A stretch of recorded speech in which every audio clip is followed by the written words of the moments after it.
In the late 80s and early 90s, Atari released a number of unusual products. Developers who came up with something unique and were looking for a partner to market it regularly knocked on Atari's door. And Atari, desperately looking for a new hit, now that the sales of the ST and XE computers were continuing to decline, took just about anything. This is also the case with this device, the Atari Porfolio. In this video we take a closer look at this machine and go through its history.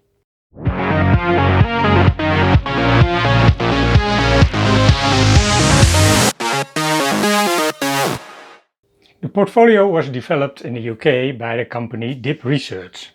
Atari released the Palmtop computer under its own name in the US and Europe in 1989 for a price about $400. But when the price started to drop later, that was the moment that I also bought one. At that time this was a real piece of high-end technology. It attracted a lot of people when I pulled out the Portfolio out of my pocket.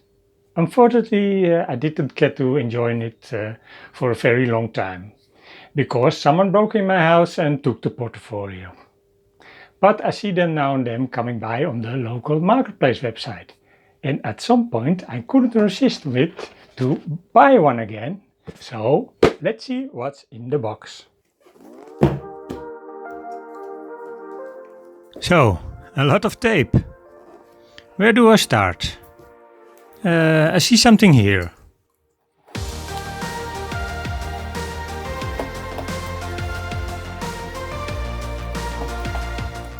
And then, what now? Okay, let's do it like this. Here we have the Portfolio.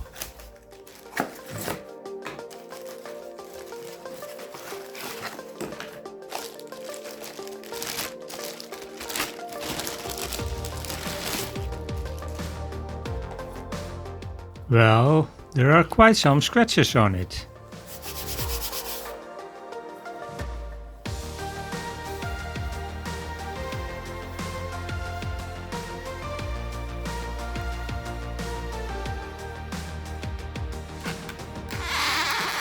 Oh yes, now I remember.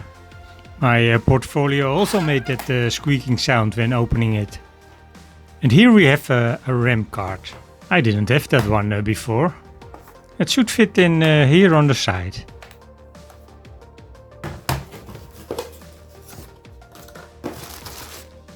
Then we also have a power supply. I didn't have that before either. I only use it with batteries. The cord of the power supply isn't completely good anymore, but that was mentioned. And yeah, it's an original Atari power supply.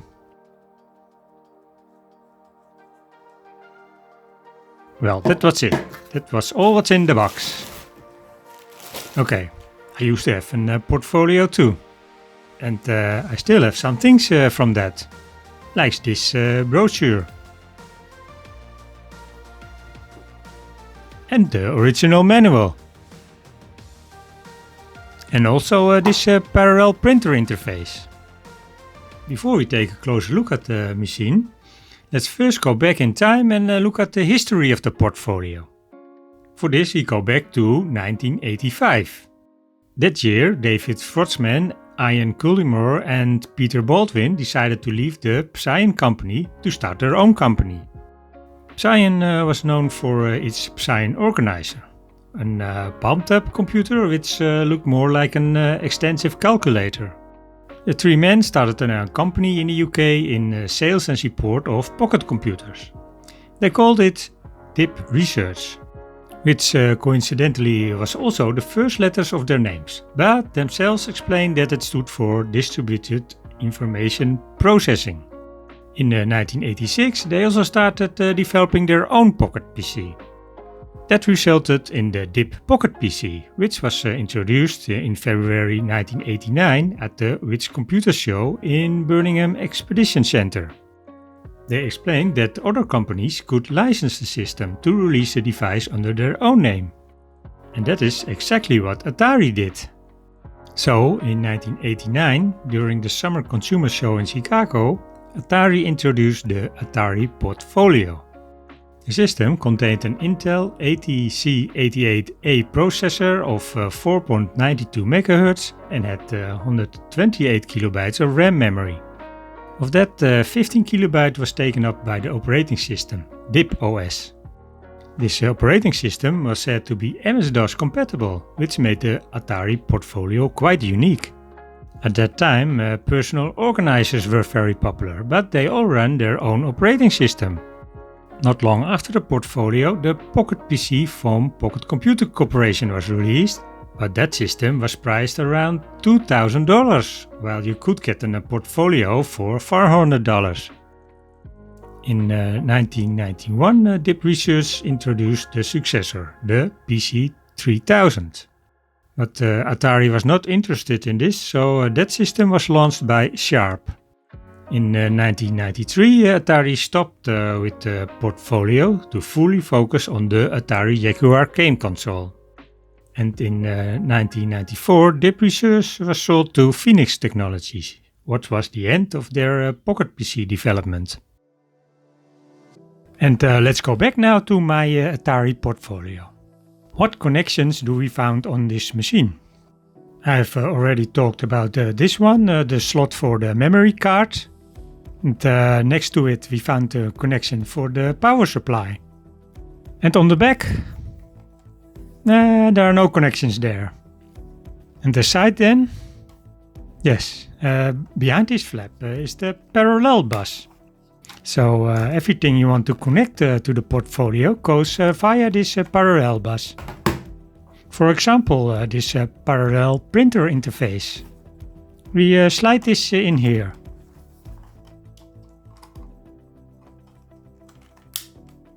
And now we can connect the printer here. Like this, there is also a serial interface for connecting a modem. But for the bus there is also a memory expansion module to expand the 128 kilobyte of RAM memory. Then take a look at the bottom. Here we found the battery cover. Let's put them in there right away. It takes 3 AA batteries.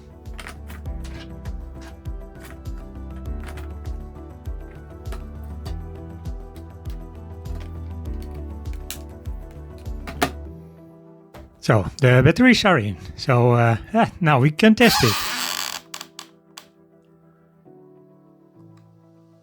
Yes, it works. It starts straight in DIP OS with the MS-DOS prompt. The C drive is the internal RAM disk. There are only some system files on it now. And it's MS-DOS. So we know how it works already. That's handy. Now we're going to look at the memory card. Before we put it in, the Porfolio has to be switched off. But it's more like a standby mode.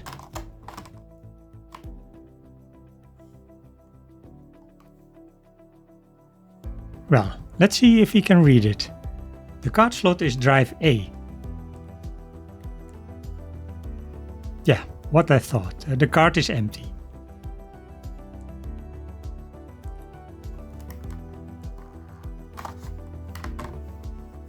Because this is not flash memory, but real RAM memory. Next to the write protect switch there is a battery holder. And this battery ensures that the RAM memory remains powered, so the data is saved.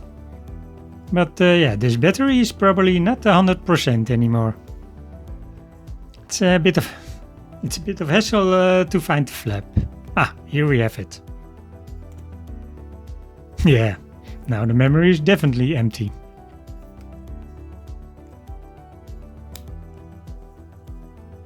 Then we are going to test it now. Before we can use it, we first have to format it.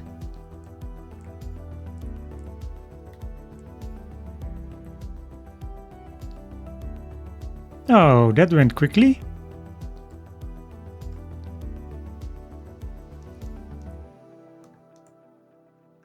Let's see.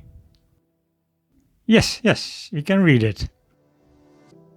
But we don't need the card to load programs because some are already built in.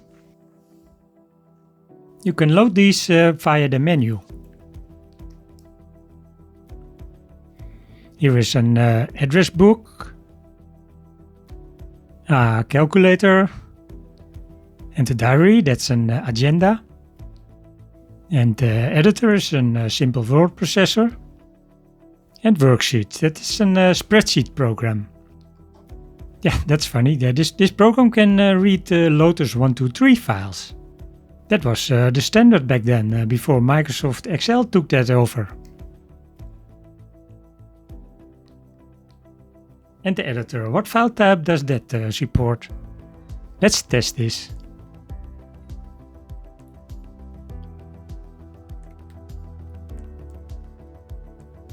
It looks only text files.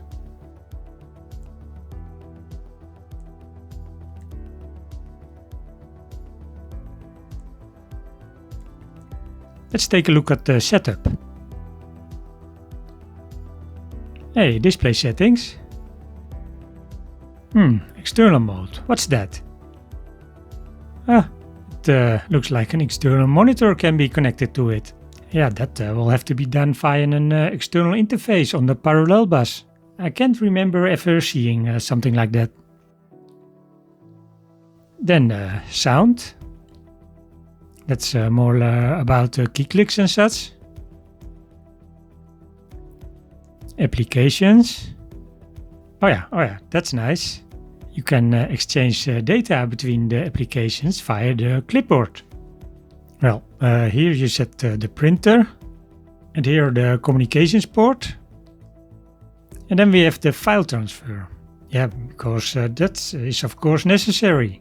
It's great that you can create all those documents, but of course you want to transfer them to a big PC. And this can be done, among other things, via this tool. But then you still have to connect the portfolio to a PC. This is possible with this parallel printer interface. Of course, you can also connect this printer connection via a cable to the parallel printer connection of a PC. But the PC printer port must support two-way traffic for the data. You then connect the interface to the bus. And you start a transfer tool on both the portfolio and the other PC. With this you can send files, or receive, or you set it to server mode, and then the sending and receiving is controlled by the tool on the other PC. But yes, then you still need an older computer with a parallel printer connection. And yeah, I don't have that anymore. But maybe I can make something with a Raspberry Pi or something. Then there is another way to transfer data. Of course, we have these memory cards. And yeah, it would be nice if you could read them with a PC. And Atari has made something for that. A card reader for the PC. You can insert the memory card here. And then you connect the reader via this large connector to a PC. But to be able to connect it, a PC card was included, which you could insert in an ISA expansion slot of a PC. Only I don't have that card. And even if I did, I don't have an old PC with an ISA slot anymore. So this is also a dead end. Or I can perhaps find out how that connection works. And then I can perhaps make something with a Raspberry Pi or something. Yeah, that would be fun for a follow-up video. And there is a third method. And that is a ready-made solution that you can buy. Namely the USB rewritable. This is a flash memory card which you can insert into the portfolio just like a normal Atari RAM card. Only this one has a USB port. Via the USB port you can connect the card to a PC and transfer files to the card that way. The card comes in a half megabyte, full megabyte or 1.5 megabyte versions. Only the half megabyte version already costs $60, excluding shipping. That is almost as much as I paid for the Portfolio itself. But then you have flash memory, so no more hassle with batteries. I will keep it in reserve if the other solutions fails. Then finally, one more thing. You may have thought, hey, that Portfolio looks familiar to me. And that could be right, because the computer plays a small role in the classic movie Terminator 2. Because this is the computer that John Connor uses to hack an ATM machine. And of course, people have recreated that tool from the movie. You can download that and run it on your own Portfolio. There is a lot more software for the Portfolio available online. Also a lot of games. But then you have to have a way to transfer files to your Portfolio.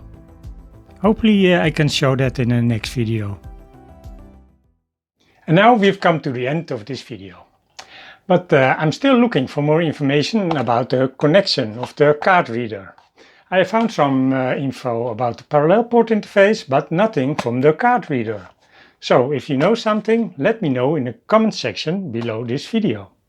Of course, you can also leave other questions and comments about Atari Portfolio there.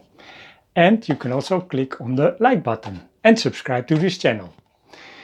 Then new videos will appear in your feed. And it's free and you will help me with that, so it's a win-win situation. I thank you in advance and hope to see you at the next Atari Stuff video. Bye!